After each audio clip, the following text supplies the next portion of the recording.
Рахманиррахим. Саламатсыз ба, Айнұр ханым? Саламатсыз ба? Ассалаумағалейкум, құрметті көрермен. Айнұр ханым, сізбен енді сұхбаттаспағалы көп уақыт болды. Оған бір себептер бар. Енді сұхбатымызды бастайық. Қалайсыз, амансыз ба? Енді алдын ала ескертіп кетейін. Енді мына қалай түсіп жатыр мына камера, соны білмейміз. Сондықтан мен деген тұрып, отырып, кейде осылай жүремін. Ан жақтан экранда қарап тұрам. Қазір сондай камера бізде, көрмейміз қалай түсіп жатқан. Енді бірінші сұхбатымызды бастар алдында қалайсыз, енді жұмыссыз қалған қалай екен, содан бастайық. Қайырлы күн, тыңдарлық қауым. Жоқ, енді айтарлықтай мынандай мынандай бір мазасыздық бар деп айта алмаймын. Сол қалыпты жағдай, енді тірі адам тірлігін жасайды демекші. Бір қалыпты өмір сүрудеміз. Үйде де отырғанның бір артықшылығы бар екен. Бұрын таңертең ерте тұрып, 6:30-дан бастап үйден шығып кетіп, автобус жүрмеген кездер, тіптен алттан кеткенде шығып, уақытылы жұмыста болу үшін сондай бір қарбалас өмір болды. Үйге жаңаға ерте келгеніміз 7:30 болса, былай 8-дің маңайында келіп. Енді қазір бәрі бір қалыпқа түсті. Шынымен бұның да бір үйде отырудың да бір артықшылықтары, жақсы тұстары бар екен. Енді мен естігенім, Айнұр ханым, енді ана жұмыста бір жағдай болған екен. Сізді мәжбүрлеген, жұмыстан шығуға мәжбүрлеген адам коронавирустан қайтыс болып кеткен екен. Өкінішке орай. Осы туралы бір әңгіме қозғап кетсек. Иә, осы сондай бір өткен аптада сенбі күні осындай өте өкінішті жағдай орын алды.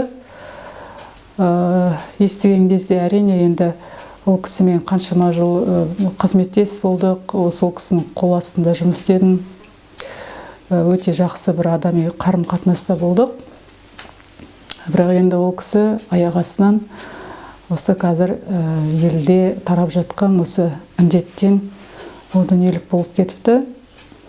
Негізі ағаңызда айтқан тұғын, бұл кісіге сен міндетті түрде ескертіп айт, бұл деген Құдайға қарсылық, Құдайдың сөзіне қарсы шығу деген, Құдайдың сөзін жеткізуші адамға қарсы шығу деген, ол өзіне өте үлкен сынақ тілеп алды. Ескертіп айт, мүмкін ол кісі тәубесіне келер, қамданар деген секілді маған әңгіме айтылды. Бірақ мен бұл жағдайға сүресе қарадым.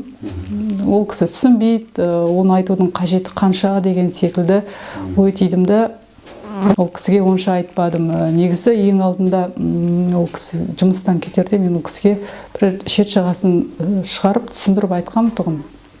Бұл шынымен құдайлық сөз, бұл сұхбатта айтылған мәселенің бәрі жан ғылымына қатысты мәселелер. Сондықтан бұның бәрін кезінде біздің атамыз меңгерген. Мен жаңадан ойлап тапқан бір дінді насихаттау деген ондай ой болған жоқ деп. Тек қана қазақ тезірек сабасына түсіп, ата-баба жолын ұстанып кетсе, Құдайға жақындаудың амалын көрсетсек деген секілді сондай әңгіме болды. Бірақ енді ол кісі сол өзде бір-екі күнде ауруханадан жазылып шығып, үйіме қайтам, жұмысқа шығам деп жоспарлап еді. Бірақ көрдіңіз ба, артта қандай жағдай болған. Сонымен ол кісі о дүниелік болып кетті. Енді ескерту, сіздер деген жаңа ата жолға қарсы шықпаңдар, өйткені сынақ тілеп аласың деп айта бергенде болмайтын сияқты, өйткені қорқытатын сияқты адамды. Бірақ айтып кеткенде жөн, өйткені есі бар адам түсінеді ғой деп ойлаймын. Шынымен айту керек еді.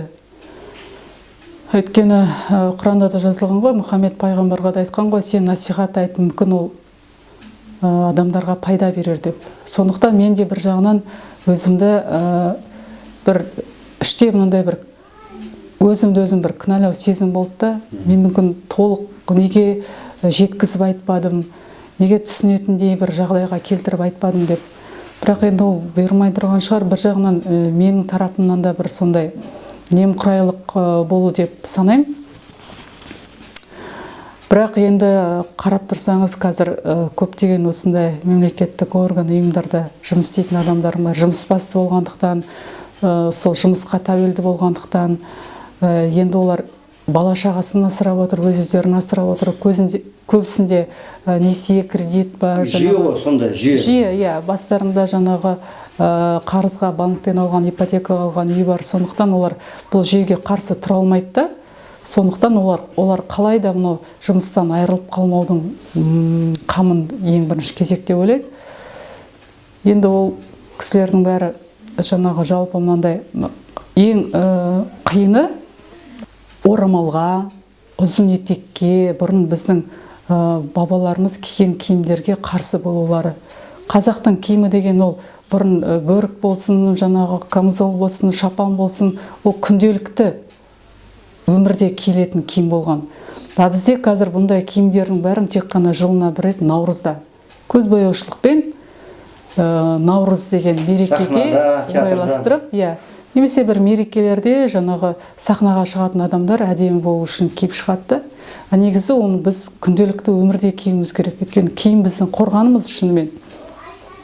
Енді осы қандай жағдайда болмасын, ауру тарасын, індет тарасын, оның бәрі де ес арқылы тарайды. Өйткені сол тағы бір адамдардан осындай ақпарат келіп жатыр да, Құдай аян арқылы, түс арқылы ұйықтаған кезде осындай жанға ақпарат жіберіп көрсетіп жатыр да. Сол бір кісі айтады, негізі осы пандемия, осы ауру, індет басталмас бұрын әлі бұл туралы әңгіме қозғалмаған кезде, әлі халық бұндай аурудың атын білмеген кезде осындай түс көрдім.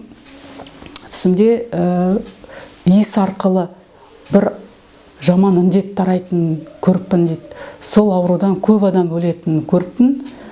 Өз сол аурумен жаңағы белгісін алып, өзімде бір қиналып ауыратынымды білдім деп.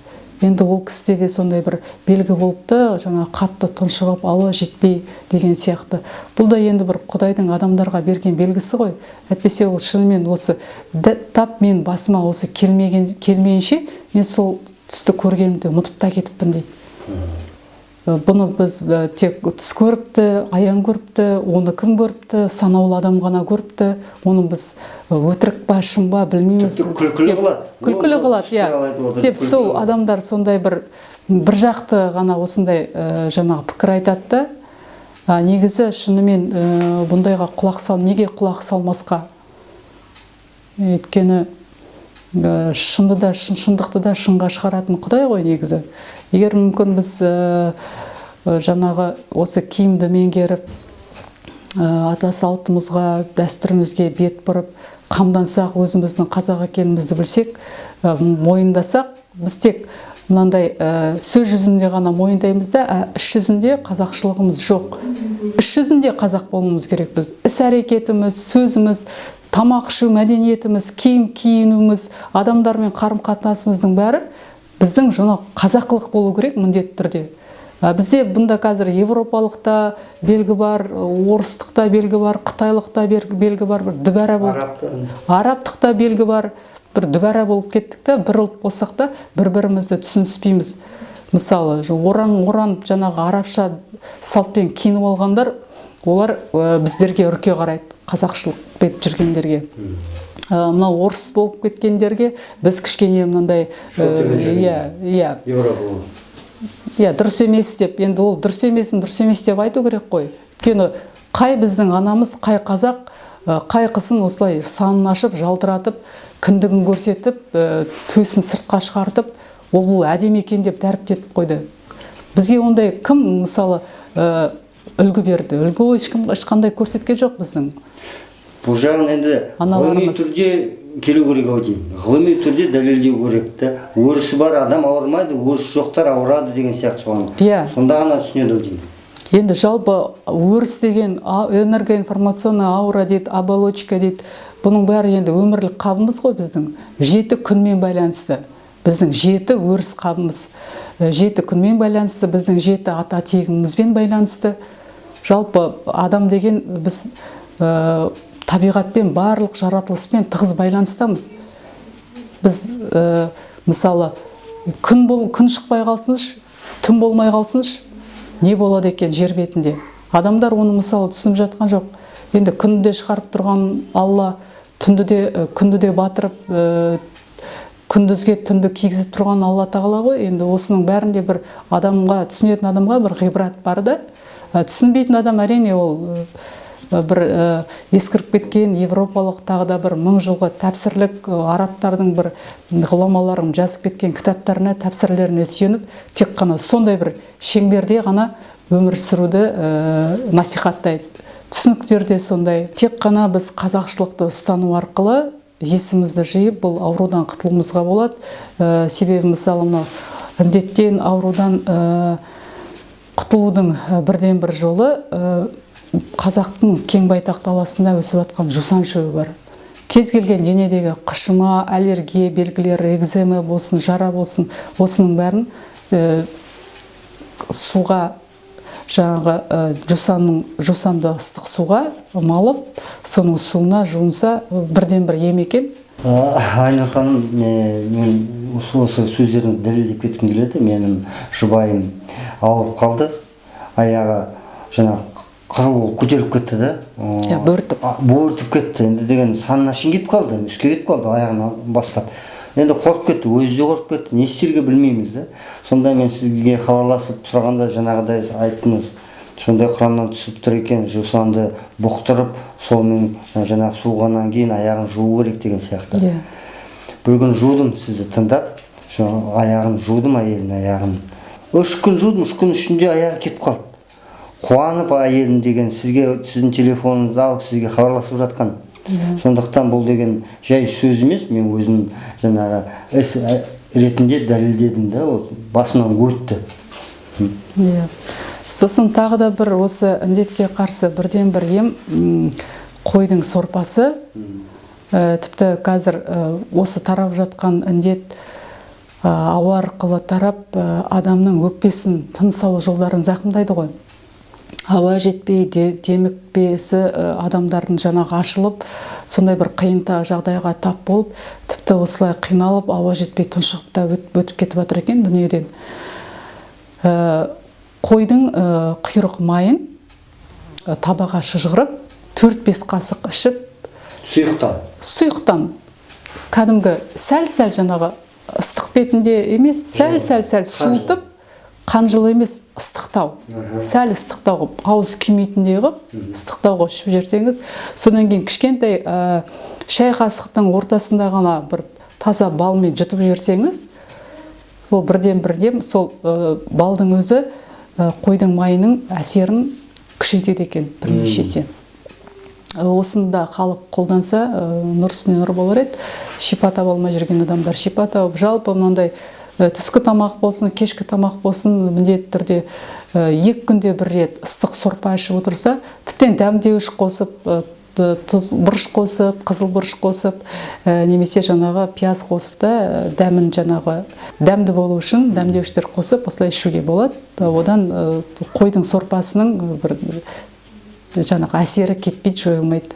Енді жалпы жаңағы айтып отырмыз ғой, киім дегенді көбісі осы біздің арамызда қазақшылыққа бет бұрып, қазақы киім киініп жүрген адамдардың өзіне туыстар айтады екен, не болып кеткенсің, кемпір сияқты, бұның саған не қажеті бар, сен әлі жассың ғой, өміріңді құртып жатсың деген сияқты, сен өмірің босқа кетіп жатыр, жастық шағың, бұндай киімнің не қажеті бар деген сияқты. Енді жас дегеннің өзі, оның бар 40-тан асқан, 50-ге жақындаған, 50-ден асқан кісілердің өзіне сол айтып жатыр енді.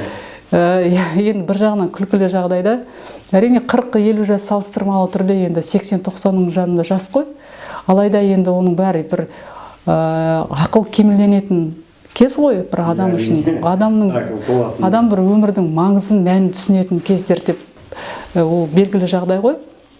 Бірақ енді осы киімнің бәрі ол жалған ұяттан бір жағынан, екінші жағынан жалған ұят, екінші жағынан осы европалық ашық-шашық, тесік, шұрық, жырық киім арқылы, қысқа киім арқылы тәніміздің әдемілігін, сұлулығын, қаншалықты біз өзіміздің жас екенімізді көрсеткіміз келеді. Орта буында сондай бір стереотип қалыптасқанда, әдемі неғұрлым әдемі киінеді, неғұрлым жаңағы неше түрлі жаңағы биік өкше, платформа осындай бір соны бір келістіріп кетті. Соның бәрін өздерін әлі де жас екенін, өздерінен 10-20 жас мысалы жастардың алдында әлі де өздерінің жаңағы сымбатын, сұлулығын жоғалтпаған бір көрсеткісі келеді. Енді осының бәрі бір жағынан мақтанмен байланысты. Абай атамыз айтқан ғой, мақтаншақтықтың 3 түрі бар деп. Бірінші мақтаншақтық ол жаңағы мақтаншақтың бірінші түрі жатқа мақтанарлық мақтан іздейді дейді. Ол надан, ләкин надан болса да адам деген. Мақтаншақтықтың екінші түрі бар.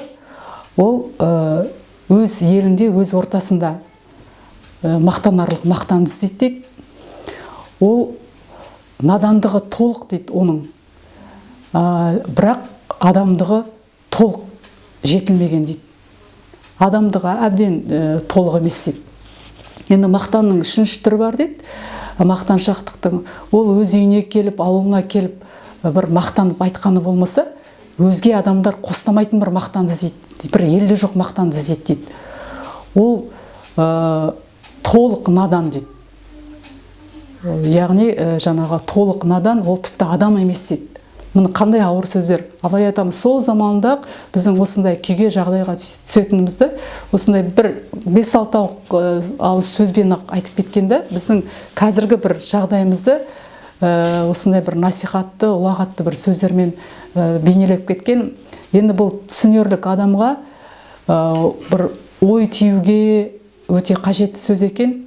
Шынымен әр адам киім кимейтін, киім киюге бет бұрған адамдар, киім кием-ау деп жоспарлап жүрген адамдар осы бір 3 мақтаншақтықтың ішінен бір өзін тауып алса, сонда адам өзіне сын көзбен қараса ғана түзеледі. Егер тек қана менікі дұрыс, киімде тұрған не бар, әдемі болуымыз керек, өмір болғандықтан өмір сүріп, бұл тәніміздің де әдемілігін көрсетіп қалуымыз керек деген сияқты ой түйсе, ол міндетті түрде қателеседі. Ұлттық киіммен ақ ашық-шашық киінбей ақ, осындай әдемі киіммен ақ адамның көзіне сүйкімді көрінуге болады. Бір жағынан адамның өзіне бұл қорған. Киімге байланысты енді адамның ақылына байланып тұр ғой бұл деген алып келгенде. Міндетті түрде. Адам рухани биіктеген сайын ақыл да биіктейді. Ақыл толығады. Егер де адам рухани өспесе, ақылы тұрып қалады екен. Мен соны байқадым. Үлкен адамдар кейде тыңдап көрсем бір 30-40 жастағы деңгейде тұрып қалады. Шектеліп қалады. Осы жағынан қозғап кетсеңіз. Бір ғана аятпен Алла тағала көп нәрсе білдіргенде адамзатқа, маған тек тақуалық киіммен ғана жақындай аласыңдар деген. Жалпы мынау Құдайға жақындаймын деген адамға Құдайдың өзі көптеген бір жеңілдіктер береді. Адамдарға бір көп мүмкіндік береді. Енді дүниелік тұрғыда байлықты Құдайды тануға тырысқанға да, тырыспағанға да бере береді ғой. Өйткені жалпы адамзаттың несібесі тең деп айтқан Құранда, ол Құдайдың уәдесі. Бірақ енді біздің жаңағы қазақтың киімінің өзі бір біздің жас шамамызды, әлеуметте алатын біздің бір орнымызды көрсетіп тұратын осындай киім үлгісі қалыптасқан. Енді осы киім арқылы орыстарда да сондай мақал бар ғой, встречают по одежке, провожают по уму деп. Сонда бір үлкен мында терең философия жатыр да ойланған адамға. Енді ақылы шектеліп қалады, өспей қалады деп айтып жатсыз ғой, ол шынымен солай. Өйткені бір жас кезде бір киім кию үлгісі қалыптасады.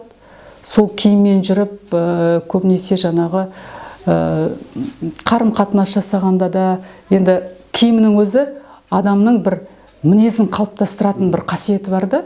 Киім деген сол. Енді ол ұзақ уақыт, 10 жыл, 15 жыл бойы өмірде қаншама сынақ, қиналыс өтіп жатса да, ол бір киім үлгісін өзгертпейді.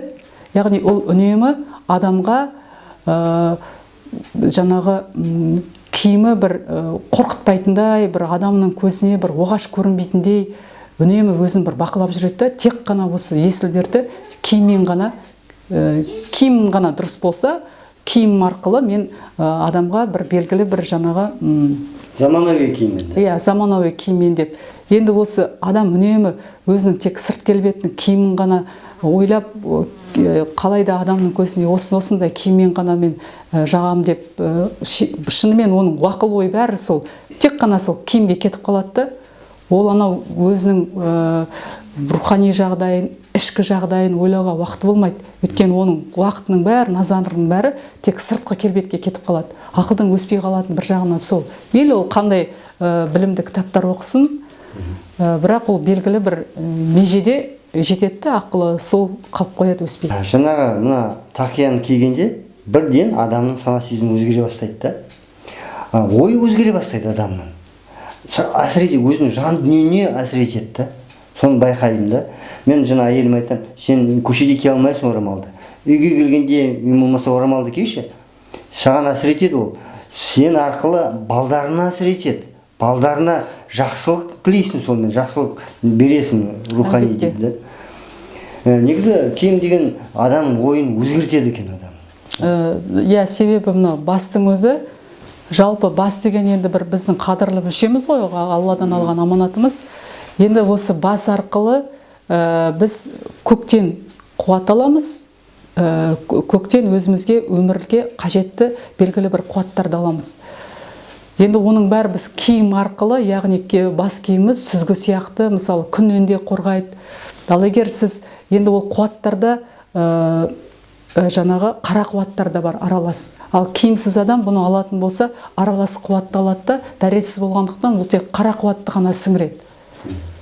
Ал бас киіммен жүрген адам міндетті түрде басында жаңағы қорғаны болғандықтан, ол міндетті түрде оның ақыл ойына да, рухани жетілуіне де киімнің тікелей әсері бар. Айнұр ханым, енді бәрімізге жаңағы сынақ түсіп жатыр. Жалғыз Тоқберген ағаға емес, маған емес, жалпы айналып келгенде бұл ата жолына сынақ түсіп жатыр деп ойлаймын. Тергеу жұмыстары жүріп жатыр. Осы туралы не айтасыз? Бұл тақырыпқа сіздер ағаңыз екеуіңіз біраз әңгіме айтылған болар.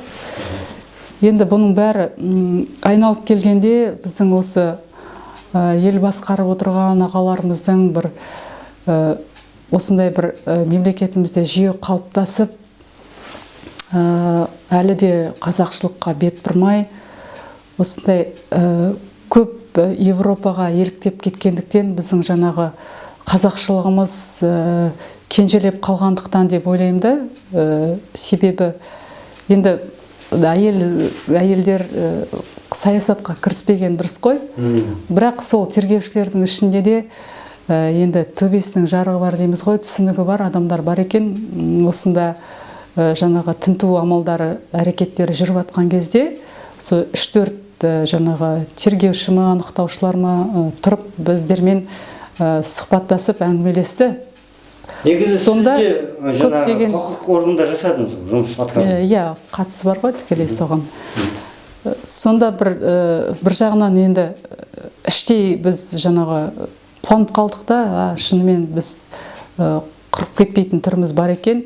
Енді олар сол ішкі істер органдарында жұмыс істесе де бір қазақшылықтар бар, бұның бәрін түсініп жатыр. Олар іштей ата жолына қарсы емес. Керісінше олар қазір дінді жамылып, жат ағымды қазақтың ішіне насихаттап жатқан жаңағы вахабшыларға, сондай жаңағы арабтық дәстүрге көбінесе бейімделіп кеткен осындайларға қарсы екен өздері ойларын ашық айтып білдірді. Неге сіздер осының бәрін қате деп айтпайсыздар дейді.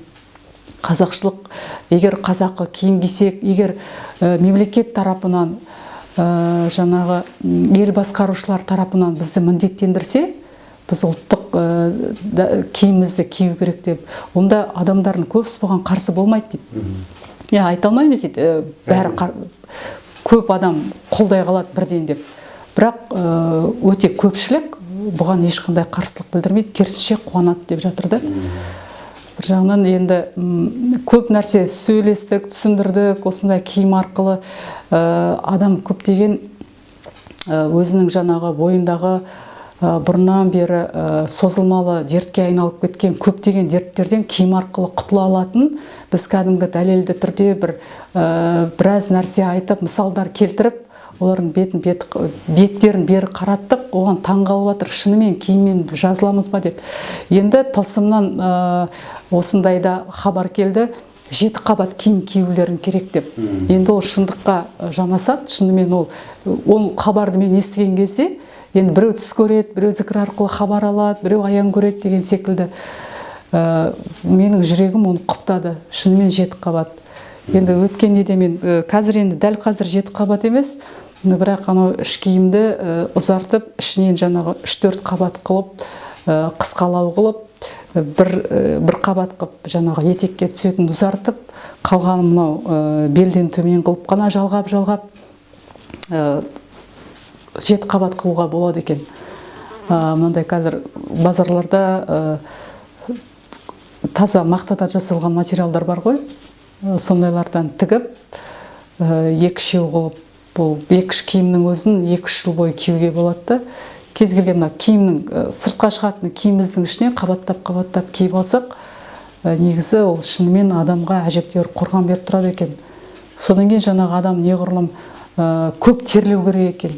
Көп терлеу арқылы адамның бойынан жаңағы тұзбен бірге, термен бірге көптеген адамның бойына жиналған ластықтар, ет пен терінің арасында қалып қойған ластықтар, кәдімгі адамның денесіне жиналған артық сұйықтық, сарысулардың бәрі кетеді екен. Енді бұны да мен бір айта кетейін, бұнда тұрған ешқандай ұяттық жоқ. Бұрын мен мысалы денем сәл терлесе, денем денем қолымды тигізсем, денеме жабысып қап, сондай бір жеркеніш сезім, түнде ұйықтай алмайым, міндетті түрде жаңағы сумен шайынуым керек, сондай бір мұқтаждық болды. Ал осы біраз уақыттан бері қабат киім киіп, әбден терлеп, мысалы киімді ауыстырған кезде ешқандай жаңағы жеркеніш сезім, жабысқандық ешқандай болмайды екен. Ащы тер шыға ма? Ащы тер шықпайды екен. Оның бәрі жаңағы әбден терлегеннен таза тер шығады екен де. Ол жаңағы киімге де жабыспайды, сіз денеңізге қолыңыз тигізсеңіз де жабыспайды. Сондай мен де өзімше бір хикметке жолықтым да. Бұрын мен таңғалатын, әжелеріміз қабат киім киеді. Қалай олар түнде жаңағы шешіп, іш киімін кие салып, қалай жата қалады? Неге жеркенбейді деп. Мен өзім мысалы көптен бері осындай бір көкейімде сондай бір сауал жүрді да, қалай жеркенбеген деп. Соның кейін шешінген кезде де олардың екі әжемнен де ешқандай бір бөтен иіс шықпайтын да. Сөйтсем олар анау бойындағы сасық иістердің бәрін, енді олар бала кезден бір жағынан сасық иісте болмағанда шығар. Бала кезден сондай бір белгілі бір киім үлгісін киіп өсті ғой олар. Сөйтсек, ол кісілер әбден терлеп, иістердің бәрін киіміне сіңіріп, ол кісілерде бұндай артық ауыз мұндай иісте қалмапты, денеге жабысатын терде қалмапты, таза тер екен, су сияқты. Қазір енді бізден сондай байқап жатырмыз. Тек қана құр тұзы жоқ, тұзы бар, бірақ ана киімге жабыспайды да. Бірақ ащы тер емес бұрынғыдай. Мен тіпті дәмін де татып көрдім. Ащы тер шығып кеткен әбден. Жақсы, Айнұр ханым, енді тақырыпты аздап өзгертейін деп отырмын. Енді Тоқберген аға келгенде мен осы Астанаға енді аруақтар белгі берген дейді. Мен естідім сондай. Фирузамен сізге. Егер де сіздер Тоқберген ағаны қарсы алып, ата жолын көтеруге Тоқберген аға көмектеспесеңіз, сіздердің бастарыңыз кетеді деген бір ақпарат естідім. Сол рас па? Негізі Фируза сәл кейінірек қосылды. Негізі Бағдатта екеумізге жүктелді бұл міндет. Басында біз осындай аянмен жетелеп көрсетті екеумізге, кәдімгі. Ол кісіге тіпті тылсымнан сондай ат қойылды, Меңдігүл деген.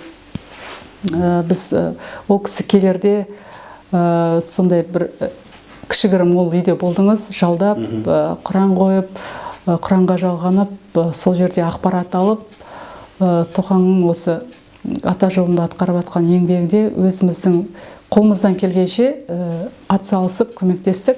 Әрине, егер біз бұл сынаққа шыдамай, төтеп бермей, қолымызды сілтеп кеткенде, мен осындай сіздің алдыңызда сайрап отырмас едім. Сол Бағдатта екеуміз осы Астанада орданы көтерісуге тоқаңа атсалысып, қолымыздан келгенше біздің енді ең бірінші көмегіміз Құранға жалғану болды ғой. Қажетті ақпаратты Құран арқылы ол кісі бізден сұратып отырды.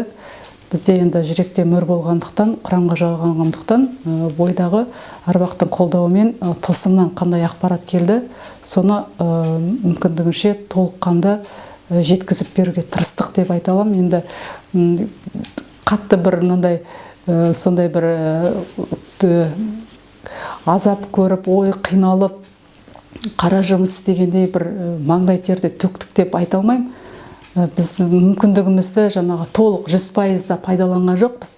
Бірақ енді сол уақытта қолымыздан келгенімше ақыл ойымыз қаншаға жетті, соншалықты деңгейде біз көмектестік.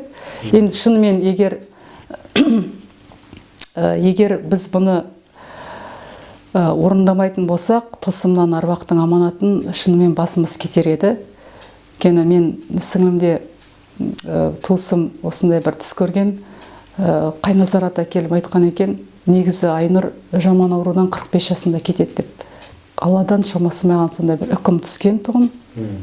Соны естігеннен кейін мен одан сайын, есіме түскен сайын жаңағы арпалысып, бұл қалай болды деп, сонда менің өмірім солай қысқарып қала ма, 45 жаста мен о дүниелік болам ба, мен Құдайға не деп барам деген сияқты менде сондай бір қорқыныш болды. Бірақ мен оны ешкімге айтып көрген жоқпын, ішімнен шыққан жоқ та. Ол бір іштей арпалыс, өзімше бір өзіме қатысты ғана бір уайым болды да. Енді шынымен аян түс арқылы да көрсетілді, біраз рухани өлім сатысынан да өттік. Сондықтан мен қазір енді мен 45 жасқа жете қойған жоқпын. Бірақ сонда да Аллаға шүкір, рахмет, мен сондай бір тағдырыма жазылып тұрған бір ауыр сынақтан, мезгілсіз өлімнен, абыройсыз өлімнен құтылдым деп санаймын өзімді. Жақсы, енді сұхбаттың соңында өзім бір қазір деген індет жүріп жатыр, сол бір елге, қазақ халқына бір тілектеріңізді айтып жіберсеңіз.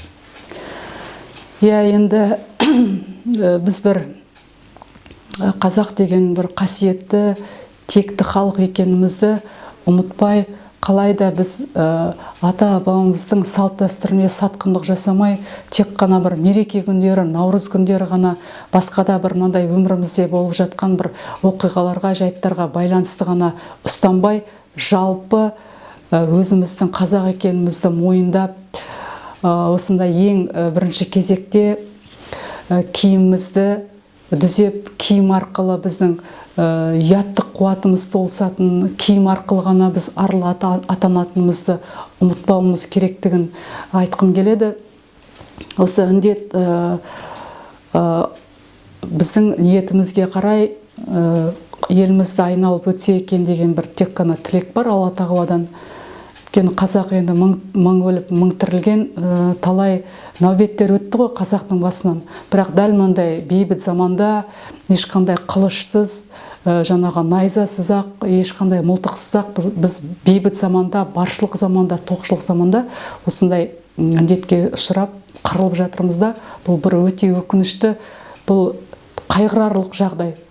Сондықтан әр қазақ емі сол індеттен шығатын, жазылатын емі осы ата жолында тұрған жоқ па? Әрине, қазақшылықта біз тілімізді шұбарламай, таза қазақша сөйлеуімізді меңгеруіміз керек.